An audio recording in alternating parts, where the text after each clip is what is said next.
Բարև ձեզ, Սարուբա թեման է, իմ այսօրվա հյուրը քաղաքագետ Դավիթ Ստեփանյանն է, բարև ձեզ, պարոն Ստեփանյան։ Պարոն Ստեփանյան,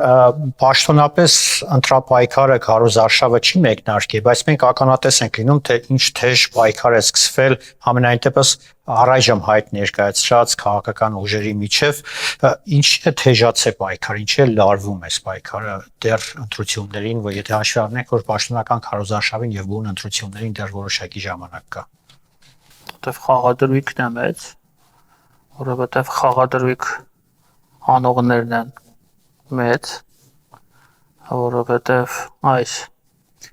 նախընտրական քարոզարշավը, որ ինչպես շատ ճիշտ ասացիք, արդեն մեկնարկել է եւ մեծ հաշվով 1 տարի առաջ է մեկնարկել, դա Ռուսաստանի գոյության եւ չգոյության հարցն է Հայաստանում, ավելի լայն Հարավային Կովկասում, առնվազն Հայաստանում եւ Ադրբեջանում, որովհետեւ Հայաստանը եւ Ադրբեջանը փոխկապակցված են Ռուսաստանի համար, հաշվի առնելով, որ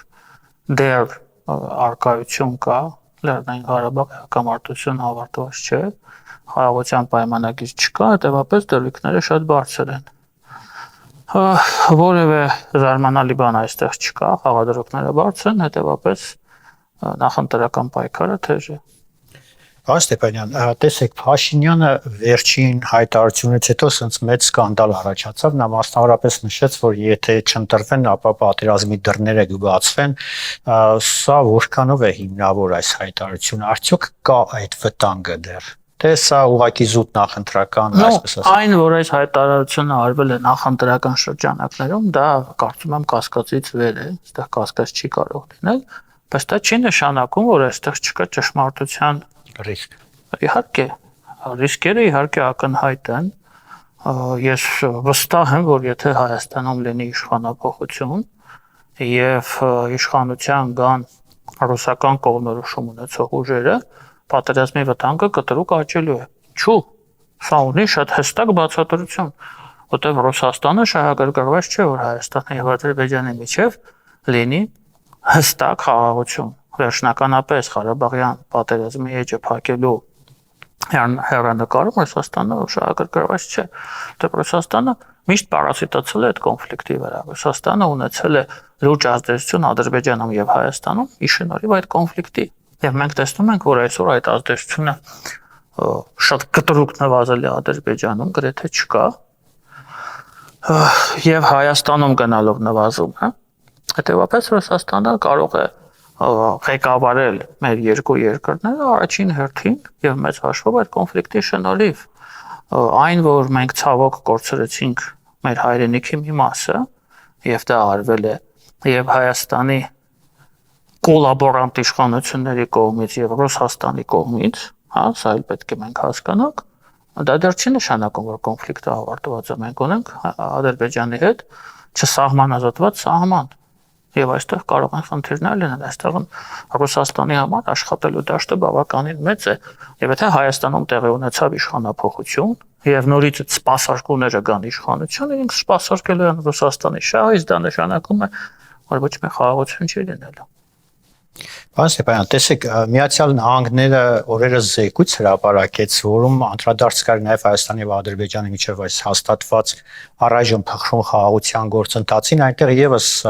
որոշակի առումով մատնանշում էր որոշ ռիսկերի մասին, որ հնարավոր է ինչ-որ պահի այս գործընթացը ձախողվի կամ խափանվի, արդյոք հենց նկատի է ունեցվել նաև ձեր մատնանշած այդ ռիսկը, նկատի ունեմ, եթե գան իշխանության ռուսամետ ուժը։ Դա ակնհայտ ռիսկերից մեկն է։ Ոչ մեկ չի ասում, որ դա միակ ռիսկն է։ Մենք չգիտենք վերջում Ալիևի ուղեղում ինչ է կատարվում եւ Ալիևը ինչ է սպասում։ Հիմա այդ նույն ուժերը ասում են, չէ, Փաշինյանն ու Ալիևը ընկերներ են, եղբայրներ են, պայմանը։ Դե այդպես լիներ, հենա Ալիևը կստորագրեր խաղաղության պայմանագիրը, Փաշինյանին նախընտրական հզոր կարտ բլանշ կտար, բայց ինչի չի տալիս։ Ուրեմն ամեն ինչ այդքան էլ հստակ չէ եւ այդքան պարզ չէ։ Մենք չգիտենք Ալիևը ինչ է սպասում, ինչ հույսեր ունի։ Հետևաբար այո, ձեր մատնանշած ռիսկը ռիսկերից մեկն է, բայց կան նաեւ այլ ռիսկեր։ Իսկ կարող եք կանխատեսել կամ վերլուծել, թե ինչ է սպասում կամ ինչի վրա է խաղադրույք անում Ալիևը, եթե չի փորձում ստորագրել այս պահին։ Իրավիճակի փոփոխման վրա։ Դուք տեսնում եք իրավիճակը ինչքան արագ է փոփոխվում։ Շատ արագ է փոփոխվում։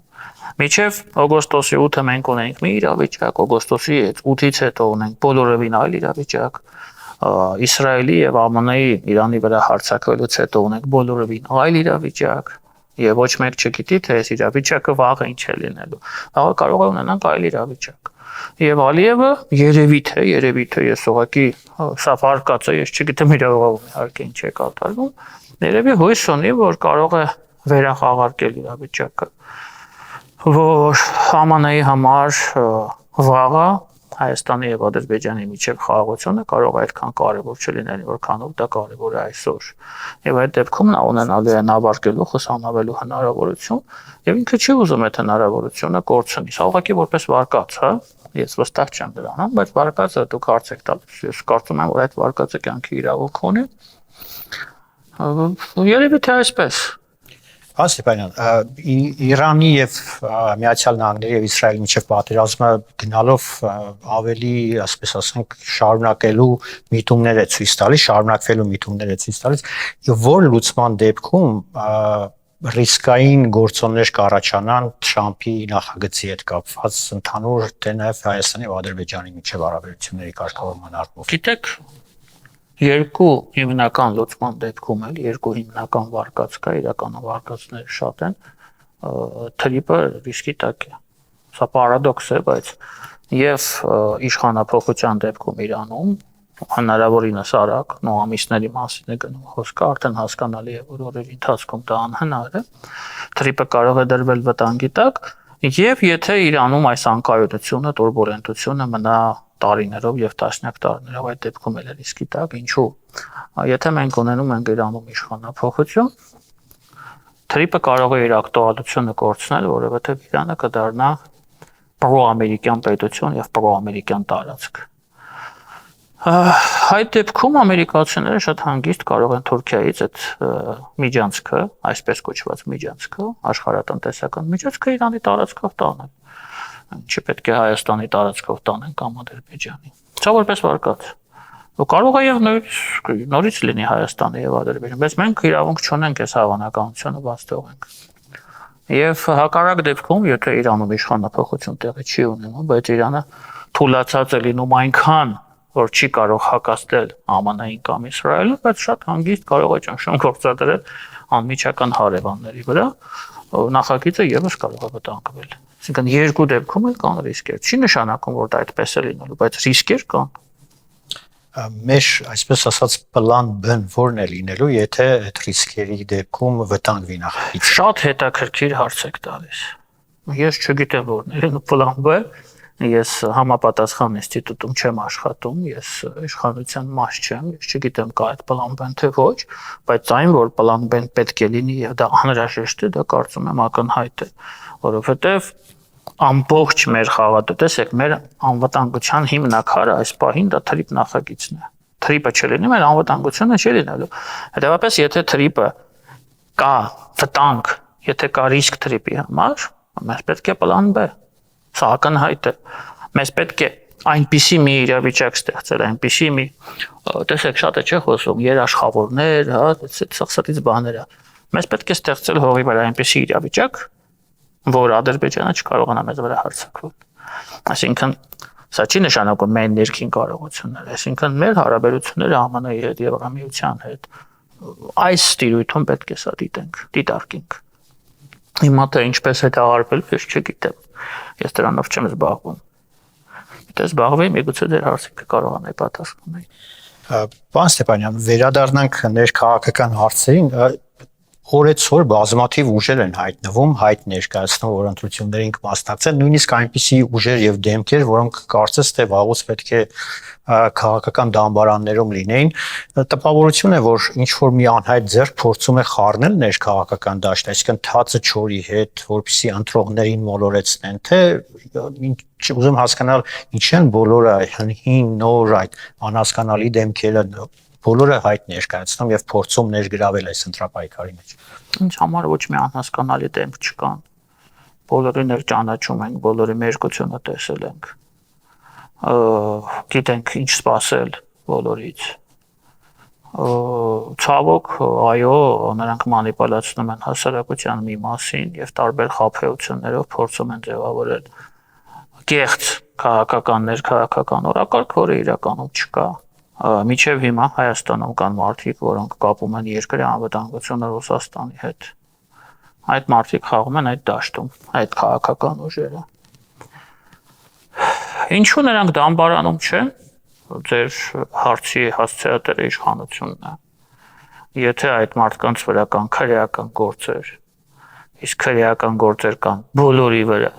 իսկ ում վրա չկա քրեական գործ, կարելի է այդ գործը հարուցել, որովհետև հիմքերը օրենքի սահմանում եմ ես ասում, ես չեմ ասում ինչ-որ գլխներին սարքել կամ ինչ աստված որ արածը։ Բոլորի նկատմամբ կարելի է հարուցել։ Ինչու դա չի արվում, կարծում եմ ճիշտ կլինի իշխանությանը հարցնեք։ Ես կարծում եմ, որ այդ քաղաքական ուժերի մասնակցությունը ընտրություններում նպատակահարմար չէ, չի կարող մարդ, որը որ խախտել է քրեական օրենսգիրքը, ունենալ ախորժակներ դառնալ իշխանություն կամ ընդդիմություն խորհրդարանում, նրանք դրան ուղղակի արժանի չեն։ Մեր քաղաքացիները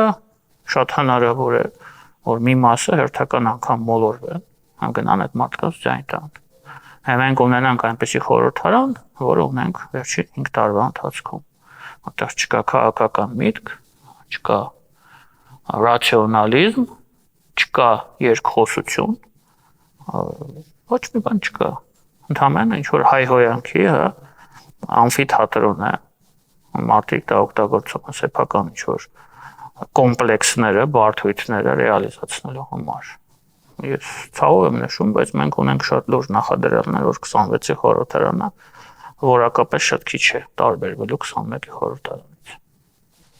Պարոն Ստեփանյան, տեսեք 21 Կարապետյանի շուրջ բավական, ասենք ասենք, կոնսոլիդացիա կա նախկին պաշտոնյաների, նախկին համակարգի շատ ներկայացուցիչների, բայց միևնույն ժամանակ պարզ է, որ ինքը վարչապետ չի կարող դառնալ, մինչև եթե չհաղթեն, սահմանադրությունը չփոխեն։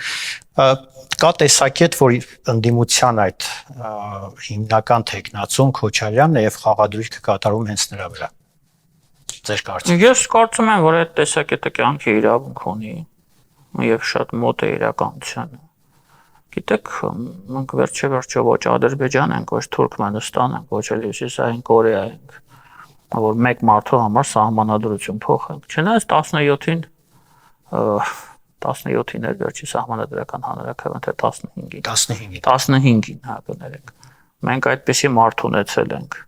Ոնց որ թե այս անգամ ինքը իր դեմքով չի գնում ընտրություններին, բայց իր այդ սատելիտների տեսքով ներկայ է լինելու, սա խոսքը Սերժ Սարգսյանի մասին է։ Սա շատ մի փոքր այնքան էլ հեշտ գործընթաց չէ, եւ իրականում Սամվել Կարապետյանը չի որոշելու, թե ով է լինելու վարչապետի տեխնացու։ Այդ որոշումը կայացնելու են այդ բոլոր ուժերի տերերը։ Իսկ տերերը Մոսկվայում են։ Իսկ Գյումրիում։ Այո։ Իսկ տերերի համար ամենաընդունելի տեխնացությունը դա Ռոբերտ Քոչարյանն է։ Որտեղ Ռոբերտ Քոչարյանը այնպես է ծառայել Ռուսաստանը, որ ոչ մեկ չի ծառայել։ Ոչ մի Հայաստանի ղեկավար այդպես հավատարիմ չի եղել Ռուսաստանին, եւ Ռուսաստանի շահերը չի սպասվել այնքան հաջող Ռուսաստանի համար, քան Ռոբերտ Քոչարյանը։ Հետևաբար, եթե Աստված ոնց արածը իրավիճակը զարգանա դեստրուկտիվ սցենարով եւ նրանք դառնան իշխանություն, շատ մեծ է հավանականությունը, որ հենց Քոչարյանն է լինելու վարչապետի տեխնացու։ Պարոն, տեսեք, Սերժ Սարգսյանը առայժմ լուր է կարելի ասել, դեռ շատ չի հայտարարում, թե ինչ ձևաչափով ովքեր են մասնակցելու, թեպետ առաջիկայում ոնց որ համագումար են անելու հանրապետականները, բայց նաև այսպես վերջին օրերին գզվրտոց է սկսվել Քոչարյանի եւ Սերժ Սարգսյանի թիմերի միջև, սա բեմականացումն է հերթական, թե նորից ինչ-որ նախընտրական պահ է, երբ այդ երկու ուժերը միմյանց հետ ինչ-որ բան չեն կարողանում կիսել։ Չի կարելի բացառել ձեր նշած երկու տարբերակն էլ, որովհետեւ երկու տարբերակի համար կան հիմքեր։ Չի բացառվում, որ բեմականացում է, եթե իրենք մի երկուսի ախորժակներ ունեն եւ հույս ունեն, դա կարող է լինել բեմականացում եւ չի բացառվում, որ իրականությունը, որտեղ Քոչարյանն եւ Սարգսյանը իրոք կիսելու շատ բան ունեն։ Սերժ Սարգսյանը Քոչարյանի ժամանակին գցել է իշխանության պայքարում։ Դա եղել է 2007 թվականին խորհրդարանական ընտրությունների ժամանակ, եւ նա իր պարտավորությունները ներքին իհարկե չի կատարել։ Եվ Քոչարյանը դա չի ներել Սերժ Սարգսյանին։ Հետևաբար երկու վարկածներ կարող են ընդունել, ինչու որովհետև նրանք այդքան ուղեղ ունեն, խելք ունեն, որ կարող են այդ ամենը դնել մի կողմ եւ պայմանավորվել։ Եվ մենք պետք է դա միշտ հաշվի առնենք ընտրությունների գնալուց։ Ընտրելով ցանկացած այդպիսի ուժ, մենք կարող ենք ընտրել եւ քվեարկել Գյումրի 2-ի օկտին։ Իսկ ինչ է կատարվում Գյումրիում, կարծում եմ բոլորս գիտենք։ Պարոն Ստեփանյան, որպեսզի չունենանք այն պատկերը խորհրդարանում ինչ 21-ից հետո ունենք մինչև այսօր, ինչ պետք է արվի։ Նկատի ունեմ կան ուժեր, որոնք համեմատաբար չեզոք են ոչ նախկինների, ոչ այս կողմի վրա, բայց իրենք ինչ պետք է անեն, արդյոք պետք է համախմբվեն, թե առանձին պետք է մասնակցեն, եւ եթե չեն համախմբվում, ինչի չի ստացվում այդ համախմբումը։ Իհարկե կան այդպիսի ուժեր, մի քանի տասնյակ քաղաքական ուժեր հայտ ներկայացնում արդեն իսկ այս պահին չի կարող չլինել որ չլինեն իհարկե միակ հնարավոր ճանապարհը դա համախմբումն է որովհետև շատ քաղաքացիներ կան որոնք ասում են մենք այս կուսակցությանը X կուսակցությանը շատ ենք հավանում նույնիսկ հավանում են առանձին քաղաքական դեմքերի կամ քաղաքացիական հասարակություն մարդիկ դեպս քաղաքականություն չեն հասարակությունը ունի պահանջ ունի սպասելիք որ այդ ուժերը կմիավորվեն կգնան մեկ ցուցակով եւ հասարակությունը կկարողանա այդ այլընտրանքը վերջապես տեսնել ներկաների եւ նախկինների միջեւ ինչու այդ ուժերը չեն միավորվում պատասխանն ակնհայտ է կա երկու պատասխան թիվ 1 խանգարող գործոնը դա ամբիցիաներն են անձնական ամբիցիաները մեզ մոտ ցանկացած քաղաքական գործիչ իրեն տեսնում է Հայաստանի վարչապետ ինքը ասում ինչի ինքը այլ ոչ ես Ինչով եմ ես իրենից պակաս։ Ես YouTube-ում հարցազրույց եմ տալիս, ինձ տեսնում են, դիտում են 50,000 հոգի, իրեն դիտում են 35,000 հոգի։ Ինչի պետք է ինքը լինի վարչապետ, իսկ ես լինեմ փող վարչապետ, հա։ Ես հասկանում եմ, որ սա ժպիտ է առաջացնում, բայց սա մեր ցավալի իրականությունն է։ Եվ սա նոր բան չէ։ 96 թվականից սկսած մեր բոլոր անդիմությունների ձախողումների հիմքում եղել է այդ պատճառը ամբիցիաները։ Եվ կա երկրորդ պատճառը որ այդ քաղաքական ուժերի, քաղաքական դեմքերի մեջ կան մարդիկ, որոնք խաղում են երկակի խաղ, որոնք ունեն ստվերային պայմանավորվածություններ նախկինների հետ, ես չգիտեմ, միգուցե ներկա իշխանության հետ, ես չեմ տեսել, ներկա չեմ եղել այդ պայմանավորվածություններին, բայց դա եւս հիմնավոր վարկած է, որպեսզի այդպիսի հիմքեր ունեմ ես դա պնդելու, սա էլ երկրորդ պատճառն է, այսինքն իրենք առնվազն անկեղծ չեն իրենց ընտրողների հետ եւ ամեն ինչ անում են, որպեսզի վիժեցնեն ցանկացած միավորման գործընթաց։